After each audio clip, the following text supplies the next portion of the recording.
This week we're revisiting one of my favourite cars of all time, and I'm going to tell you why. It's the Peugeot 508 GT.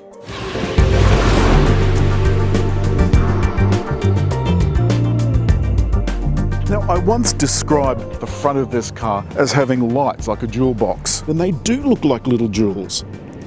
Down below, the lights here become indicators. The grille is a waterfall, and the 508 is stylised up here on top. There's a 1.6 litre four-cylinder engine. It's turbocharged and has 165 kilowatts and 300 newton metres. And there's a fabulous 8-speed automatic transmission. The side profile shows up these fabulous 19-inch wheels. They fill the wheel arch, and I think that's what a car should do. It should look like everything was designed to be together. The mirrors, they fold out with the key in your pocket once the door's unlocked. The doors have no window frames, and that's the same at the back.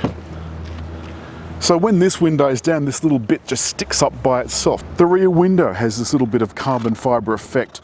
And around the back, this looks pretty evil. With the ignition off like it is now, it's all black.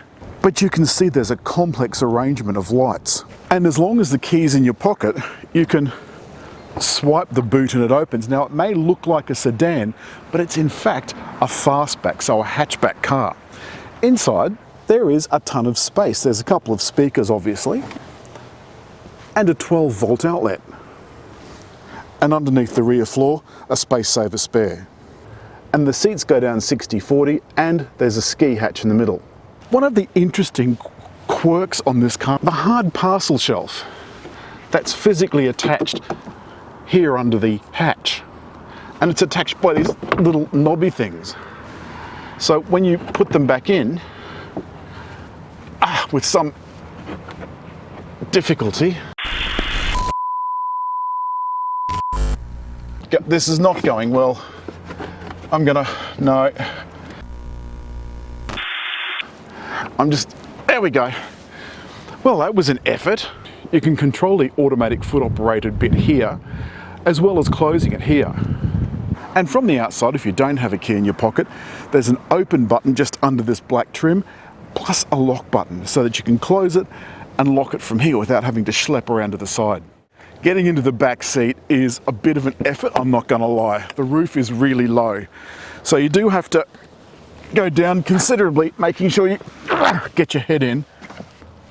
Once you're inside, you can see how much space I've got. There's very little headroom because the seats are a little bit higher. But oddly, you can see that the roof goes up slightly in front of the driver and the passenger. The back seats are pretty snug. With the armrest pulled down, it's kind of touching my sides.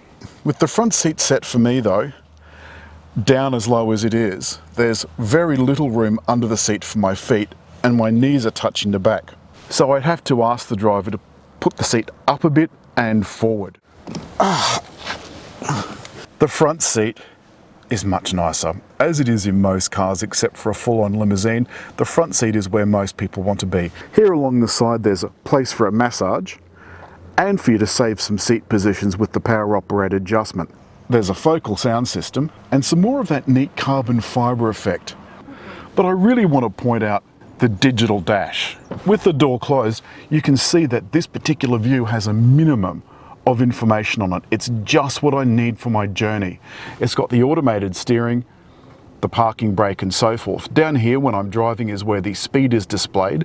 Over here, this is another quirk of this car that I really love. There's a row of piano keys and a row of touch keys, including ones for seat heating, and you can turn the air conditioning system off completely just by hitting a single button. There's also a button to turn the wretched stop-start off. Here is a problem that I had when I got into this car, and this is one of its quirks, one of its many quirks. Here is CarPlay. I've got my phone plugged into CarPlay, as you see. The funny thing is that there's two USBs concealed here under the main console. Now, you've got to get down on your knees to actually get underneath.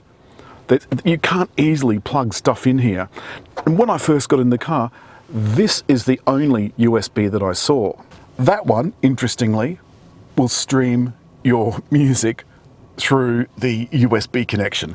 The other one streams your music through CarPlay. I mean, why not just put them through one like every other manufacturer in the world does?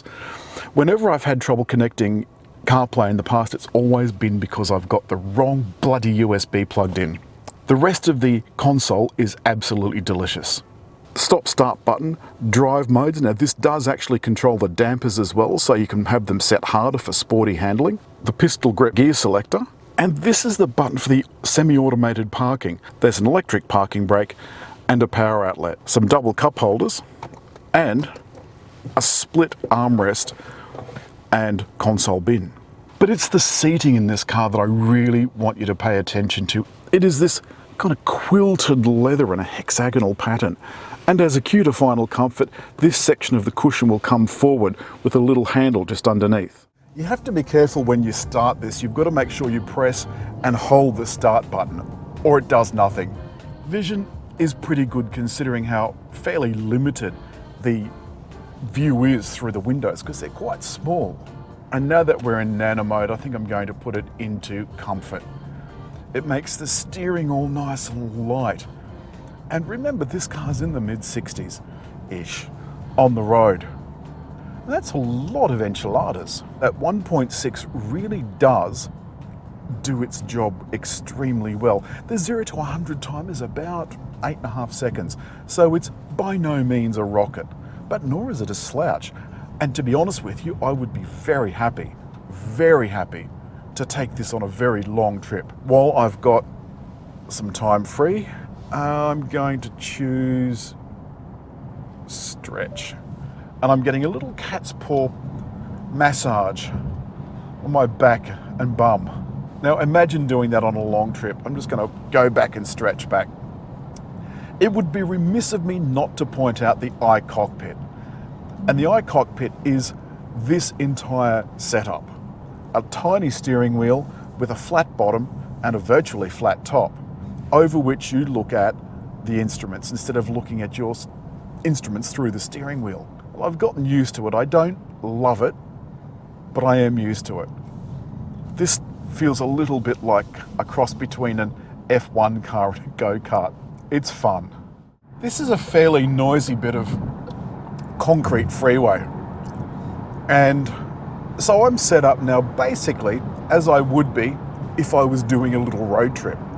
So with this rather complicated setup down by the steering wheel for cruise control, I'm going to press. So I've activated my cruise control and I've got it set. Now, if I change speed zones, I just have to tap the memory button twice and the car will go up or down to whatever that speed is. But at this speed, the active lane control you can see down here on the dash, it's sensing everything around me and it's keeping me pretty much in the center of the lane. And I can feel it moving under my touch. Now, interestingly, at 110, the 8-speed automatic is actually in 8th. It doesn't use any of those top gears until you're actually doing 100 kilometers an hour or more. I'm so much set up for my road trip that I've even got a sandwich purchased from a garage and a coffee. This is exactly what you'd be doing on a road trip. It's actually not bad. I bought it just to demo. I bought it as a prop and I'm hungry. Oh, very nice. Now the cabin is reasonably quiet at 100.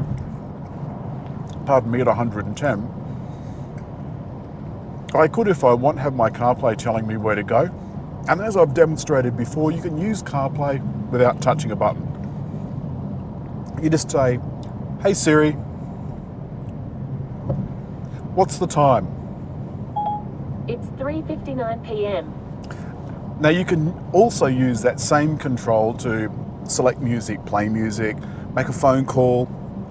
More particularly, you can use it to handle texts. And the other thing is, there's a little bit of wind noise here around the window. Not so much that it would disturb me, because I'm so impressed with the car, that it really wouldn't make any difference. I'm just going to pop this now down into comfort. There we go. I don't know if you can see from the camera at the back, but there's lines on the road, but there's also lines of bitumen joining. and the cruise control thinks that they're white lines, so it tries to follow them. Not so much of a problem here because the lines are roughly following the white lines, but further down the road, they're veering like this, and the control is, okay, here's a spot, and I can feel the steering wheel trying to move under my hands to steer me that way. It's getting confused between the line and the bitumen join. That's all this week for Peugeot 508 GT FASTBACK. There's also a station wagon. Both are absolutely beautiful. But as always, if you've enjoyed the film, hit like, leave a comment, and just there to subscribe.